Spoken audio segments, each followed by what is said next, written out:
Dans cette vidéo, nous allons parler des indicateurs de performance en matière de HSE. Si vous êtes responsable HSE, un des éléments les plus importants à mettre en place très rapidement est ce qu'on appelle le KPIs.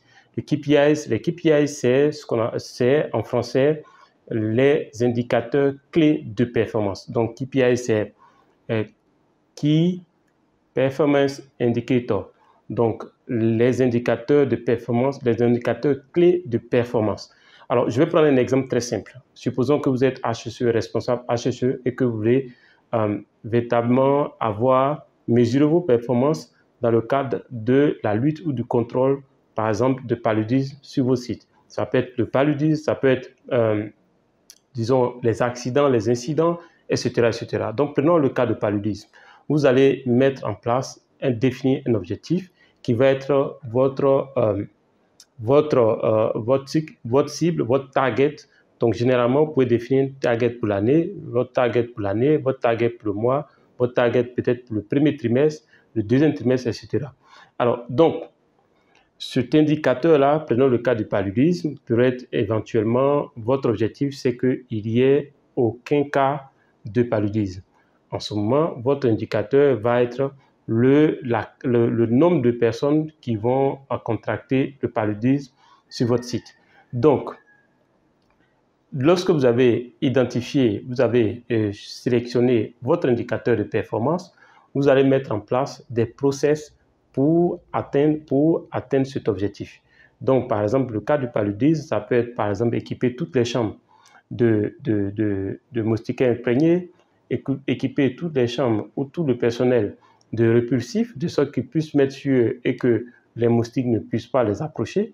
Ça le fait de détruire tout ce qui peut être nid de moustiques au niveau du site, donc notamment s'assurer que les douches soient nettoyées et que les douches restent toujours sèches, s'assurer que l'eau ne stagne pas, s'assurer que les égouts sont fermés, s'assurer que les portes possèdent par exemple des moustiquaires, etc., etc. Donc, et cela, quand vous avez mis tout ça en place, vous allez voir quelle est la tendance. Est-ce qu'il y a une croissance toujours du cas de paludisme ou il y a une décroissance du cas de paludisme?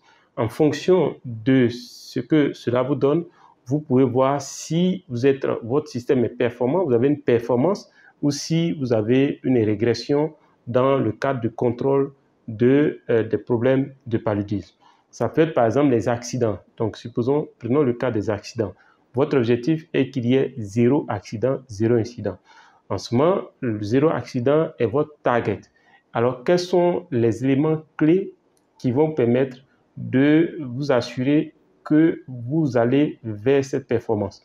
Dans ce cas, ça va être par exemple le nombre d'accidents. Est-ce que le nombre d'accidents tend vers 0 ou est-ce que le nombre d'accidents continue de croître? Alors, en fonction de cette analyse, vous allez mettre des process pour éventuellement tendre vers l'objectif que vous êtes fixé.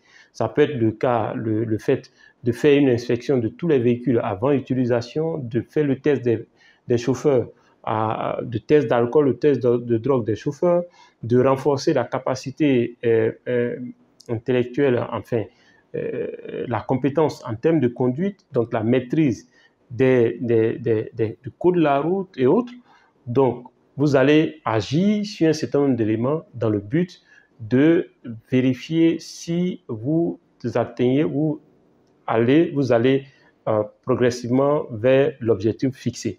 Donc, et les indicateurs que vous allez mettre en place, ça peut être le nombre d'accidents par jour, par semaine, par mois, et éventuellement voir s'il y a une performance. Quelle est votre performance? Est-ce que le nombre d'accidents croît ou décroît, etc., etc.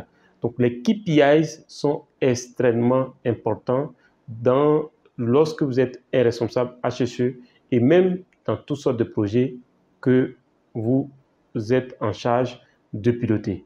Si cette vidéo vous a plu, on se dit à la prochaine vidéo.